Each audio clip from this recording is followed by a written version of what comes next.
Welcome, mathematicians. Shout out to our period 2, Franklin and Christian and Yuritsa and Midas and Luis and Oscar. And who else is in our second period? And keep going. Derek. And the rest are in our other classes. So good job on your new ES scores. Okay, today we are learning about the real number system. So we are going to first take a look at what real numbers are. The definition is right there. Real numbers are numbers that can represent the distance along a number line. So if we can actually draw a line and represent that this is 0 and 3 is on our number line. So real numbers can be put on number lines. It is not imaginary. In quadratics, we have found that the square root of -1 is I for imaginary. So yes, we have learned about imaginary numbers, but today's lesson is all about real numbers. Because if I have the square root of -1, which is equal to I cannot put that on a number line. It's imaginary. It doesn't go there.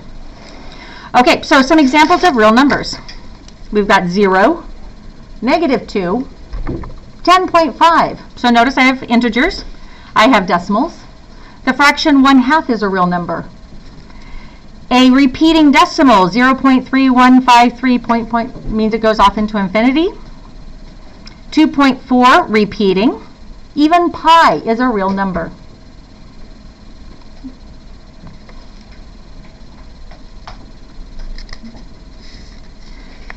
Okay, our second one. I know I said I was going to go fast. I'll leave this up here afterwards so you guys can copy notes if you need to.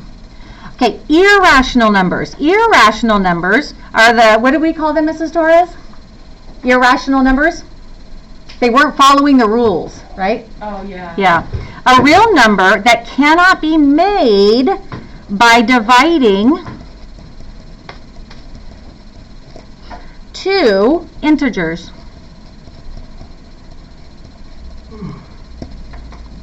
It is a non-ending, non-repeating decimal. They are numbers that never repeat and never end. So some examples. Pi, 3.14, and I think it goes off into the millions. Like they're still looking for all the digits of pi. And they'll never find all of them because they go on forever, which is hard to imagine. The square root of 3. 3 is not a perfect square, so the square root of 3 would be irrational. Notice I did make a fraction. I am dividing the square root of 5 by 2, but notice that the square root of 5 is not an integer. This is also a non-repeating, non-terminating decimal. Negative square root of 13. And I even have the irrational number here. It is a decimal that goes on forever and never repeats.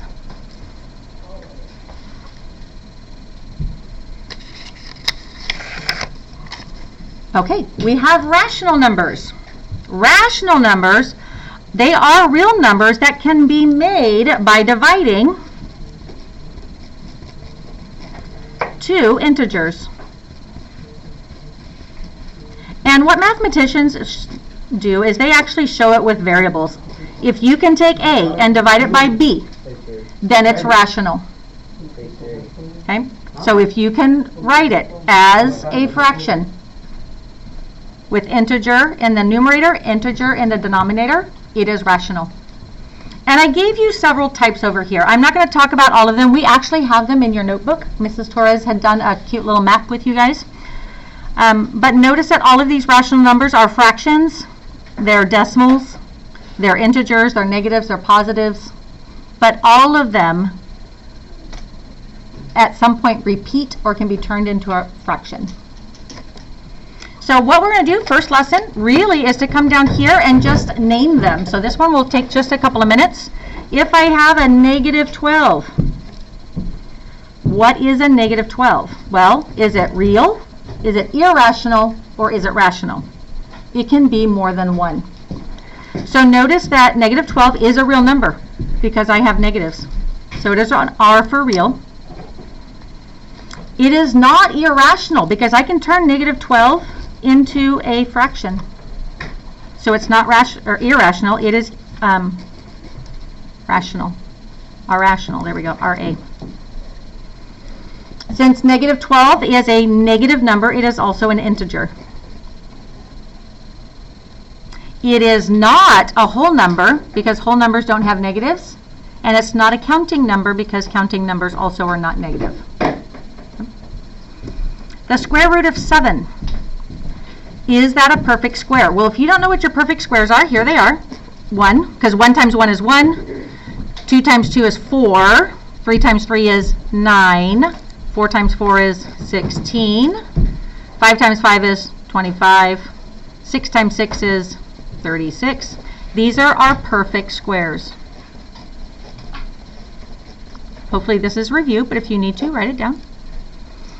7 times 7 is 49.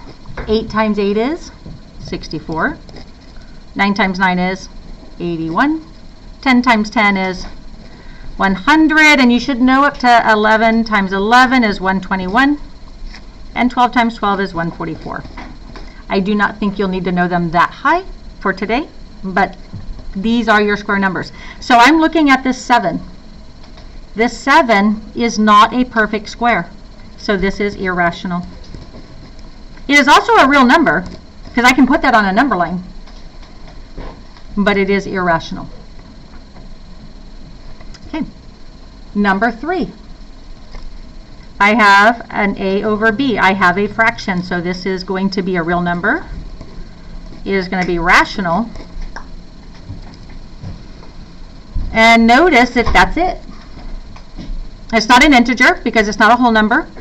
And it's not whole numbers because it's a fraction.